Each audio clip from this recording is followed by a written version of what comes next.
넓으나 넓은 들에 흐르노니 무리로다. 인생이 저렇구나. 어디로 가는 게요? 흘러가 돌아올 길 없으니 그를 슬퍼하노라. 네, 여러분 안녕하십니까? 시처럼 음악처럼 살고 싶은 원장 한정열입니다. 반갑습니다. 오늘은 만성 C형 간염의 치료, 유전자형 1B형 닥순요법에 대해서 말씀드리고자 합니다. 닥순요법은 약 이름이 다클린자, 수은베프라인데요. 이 앞 글자를 따서 닥순요법이라고 합니다. 약이라고 하는 것은 항상 우리가 효과 그리고 안전성 이것을 보는데요.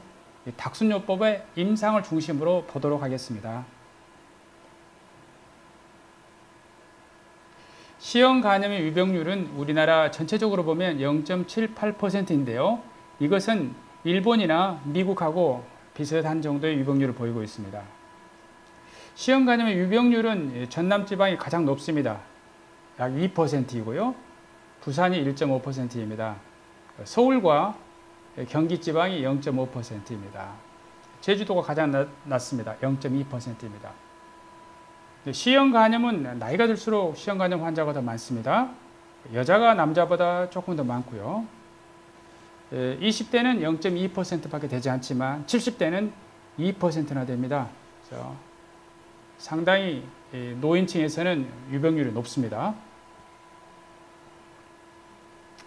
우리나라의 C형 간염은 거의 1B형이거나 2A형입니다.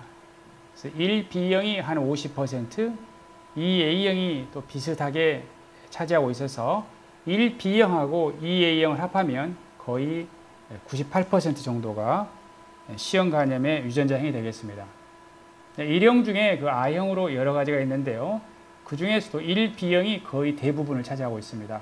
1A형은 일부 있습니다. 2형은 마찬가지로 2A형이 거의 대부분을 차지하고요. 2B형이 약간 있습니다. 유전자형 1형 치료제는 하버니 그리고 오늘 말씀드리고자 하는 닥순요법 두 가지가 있는데요. 하버니는 유전자형 1형, I형 중에 어떤 것이라도 다 치료할 수가 있습니다. 그래서 유전자형 1, 1A, 1B, 1C, 1AB 모두 다 하버니로 치료할 수가 있습니다. 그러나 이 닥순요법은 유전자형 1형 중에서 1B만 치료할 수가 있습니다. 그런데 말씀드린 것처럼 우리나라 1형 환자의 거의 대부분은 1B형이기 때문에 닥순요법으로 치료하거나 하버니로 치료하시면 됩니다.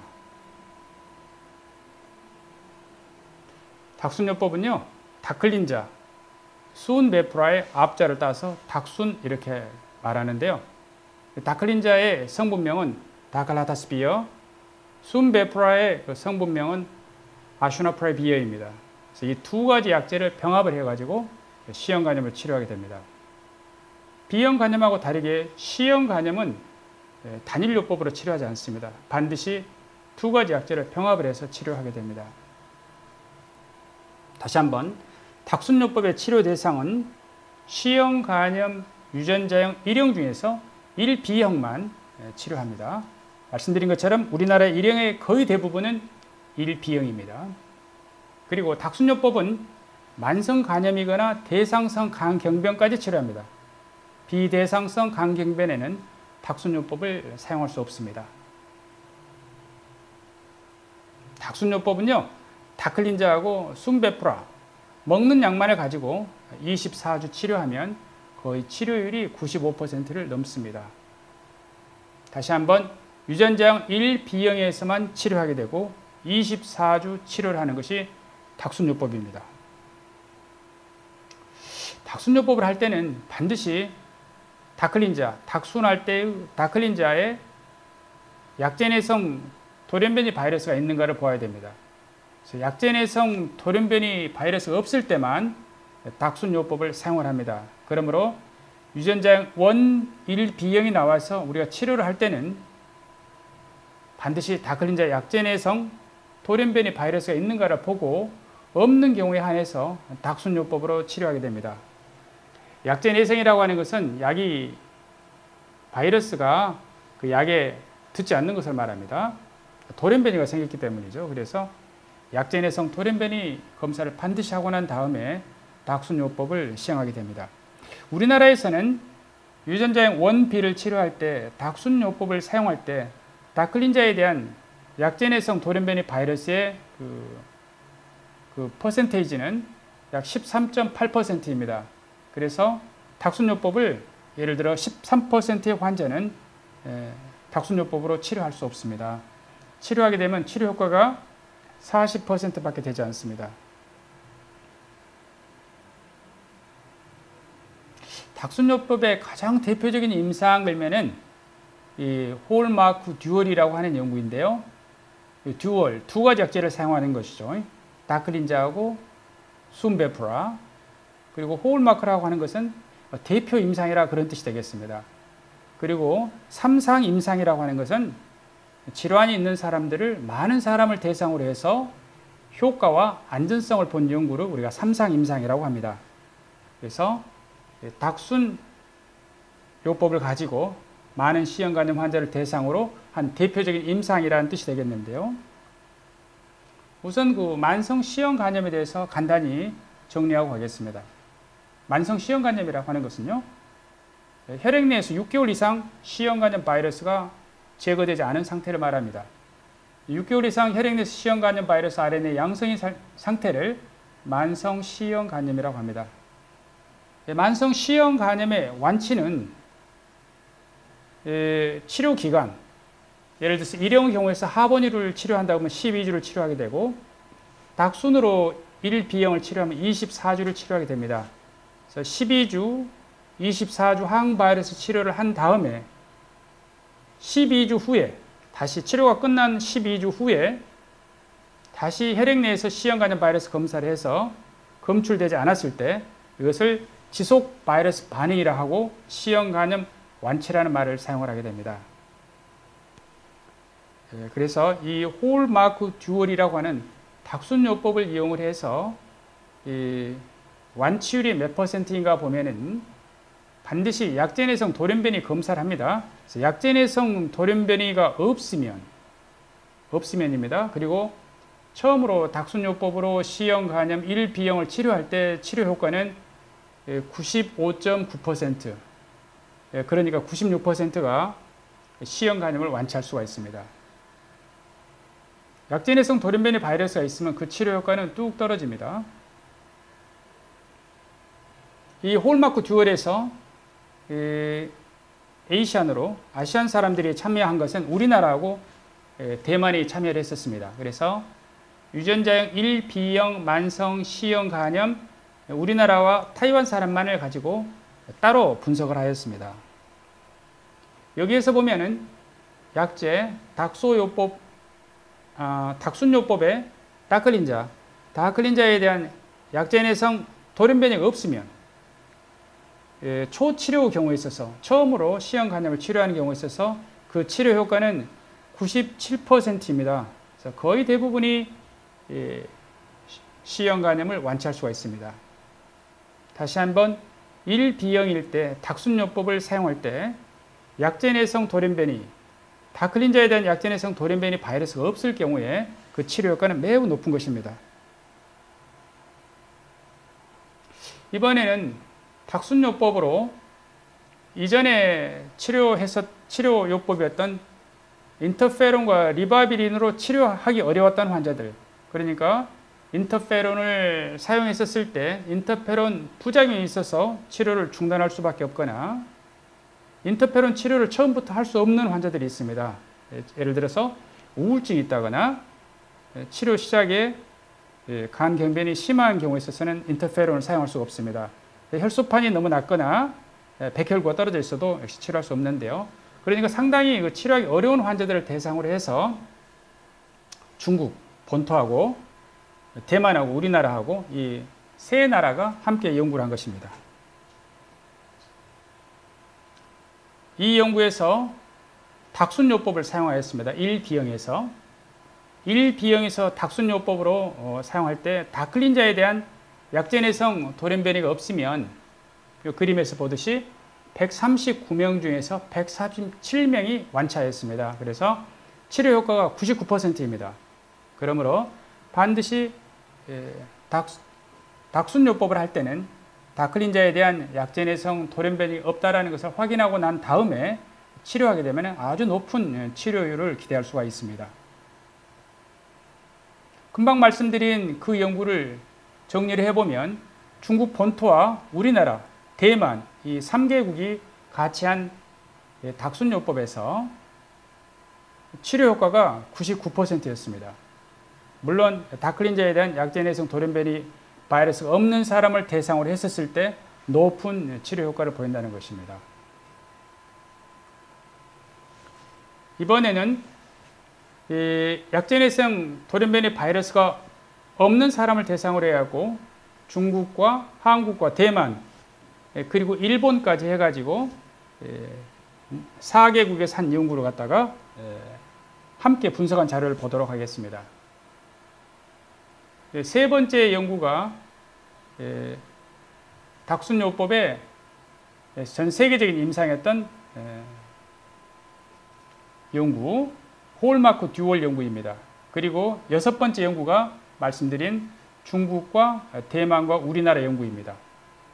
그리고 나머지 4개 연구는 일본 사람들을 대상으로 한 연구입니다. 일본은 특별히 닥순을 많이 사용하고 있는 나라입니다. 일비형이 많기 때문에 그렇습니다. 여기서 보면 중국이 127명, 우리나라가 83명, 타이완이 86명, 일본이 471명. 그러니까 많은 사람을 대상으로 한 유전자형 1B형 환자에 대한 닥순요법 치료 결과를 보여드리도록 하겠습니다. 말씀드린 것처럼 닥순요법을 할 때는 반드시 약제 중에 그 다클린자 약제 내성 돌연변이 바이러스 검사를 하게 되고 다클린자 약제 내성 돌연변이 바이러스가 없으면 치료를 하게 됩니다. 우리나라 경우에 있어서 먼저 보여드렸던 슬라이드처럼 약 13%는 다클린자 약제 내성 돌연변이 바이러스가 있기 때문에 1B형이라 하더라도 닥순요법을 이런 경우에는 사용할 수가 없습니다. 자, 이런 경우를 제외하고 중국, 대만, 우리나라, 일본까지 포함한 4개국 연구에서 닥순요법은 다클린자에 대한 약제 내성 돌연변이 바이러스가 없으면 그 치료 효과가 95.6%로 매우 높습니다. 하지만 만약에 약제 내성 돌연변이 바이러스가 있다면 그 치료 효과는 40% 정도로 떨어집니다. 그러므로 유전자형 1B를 치료할 때는 반드시 다클린자에 대한 약제 내성 돌연변이 바이러스 검사를 하고 치료를 하게 됩니다. 닥순요법은 24주 치료를 하게 되는데요. 중요한 것은 혈액 내에서 C형 간염 바이러스가 없어지는 것이죠. 그래서 치료 4주, 8주, 12주, 그리고 치료 종료점인 24주에 C형 간염 바이러스 RNA 검사를 합니다. 그 치료 종료점에서 C형 간염 바이러스가 검출되지 않으면 다시 12주 후에 검사해서 혈액 내에서 C형 간염 바이러스가 없을 때 C형 간염 완치라고 이제 판정할 수 있겠습니다. 닥순 치료를 할 때는 2주 간격으로 간 기능 검사를 쭉 하게 되는데요. 그것은 수은 베프라가 간 독성이 있을 수 있기 때문에 그렇습니다. 그다음에 닥순요법은 이 다클린자하고 이 수은 베프라가 전부 다 간에서 대사되어서 담즙을 통해서 대변으로 나가게 됩니다. 그래서 만성 콩팥병 환자에서도 사용이 가능합니다. 그래서 신장 여과율이 30 이하인 중증 신질환 환자에서도 닥순요법은 사용이 가능합니다. 반면에 소발디가 들어있는 하버니 제제는 소발디가 신장 여과율이 30 이하인 경우에 있어서는 아직 효과와 안전성에 대해서 검증되지 않았습니다. 그래서 1B형 중증 만성 콩팥병 환자는 현재는 닥순요법이 좋은 치료 선택이 되겠습니다. 닥순요법은 하버니처럼 치료할 때 치료 부작용이 거의 없습니다. 치료 부작용 때문에 치료에 탈락하는 사람은 1% 정도밖에 되지 않습니다. 그래서 대개는 경미한 두통이나 피로감만을 호소합니다. 우리가 C형 간염을 치료할 때 약제 그 자체는 굉장히 안전하고 부작용이 없지만 함께 사용하는 다른 약들이 있으면 서로 약과 약 간의 상호작용이 있을 수 있습니다. 그래서 말씀드린 것처럼 다클린자하고 순베프라 이 닥순요법은 두 가지 약제 모두 다 간에서 이렇게 대사가 되기 때문에 간 대사를 받는 다른 약제들을 같이 사용하고 있었을 때 이런 같이 사용하는 다른 약제들이 닥순요법의 약물의 농도를 높이거나 또는 떨어뜨림으로써 약에 대한 효과가 없을 수도 있고 오히려 또 부작용, 약제 부작용이 나타날 수도 있습니다. 마찬가지로 다클린자하고 순베프라가 그 환자가 치료하고 있는 그 약제의 농도에 영향을 줄 수가 있습니다. 그러므로 닥순요법을 사용할 때는 반드시 사용하고 있는 다른 약제들이 약간의 상호작용이 없는지 반드시 확인해야 됩니다. 오늘 말씀드린 닥순요법을 한번 정리해 보겠습니다.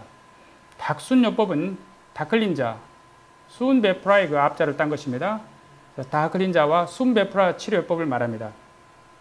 유전자형 1B형에서 사용합니다.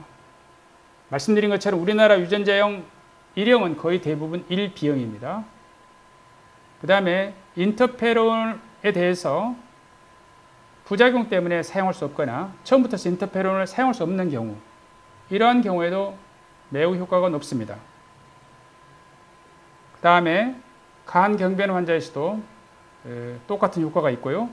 65세 이상에서도 똑같은 효과가 있습니다. 그래서 안전하게 사용할 수 있고요. 다클린자 약제 내성 돌연변이 바이러스가 없으면 치료 효과는 96%로 매우 높은 완치율을 보입니다.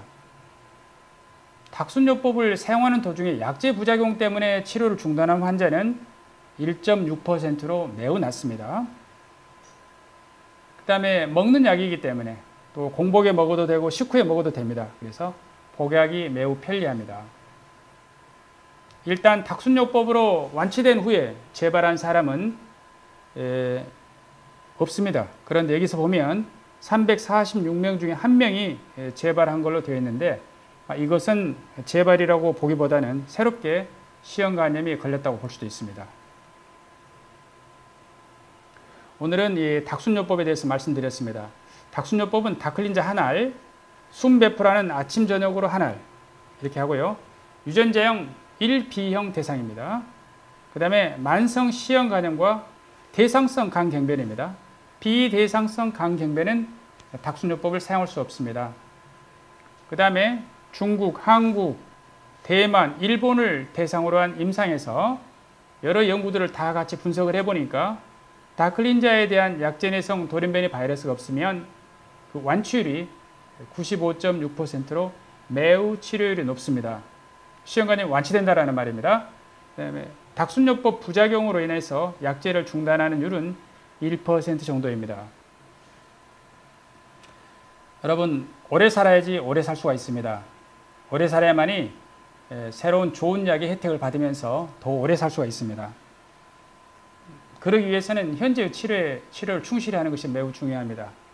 C형 간염이 어느 날 이렇게 거의 완치되는 질환이 된 것처럼 B형 간염도 어느 날 갑자기 좋은 치료약이 나와서 완치될 수가 있을 것입니다.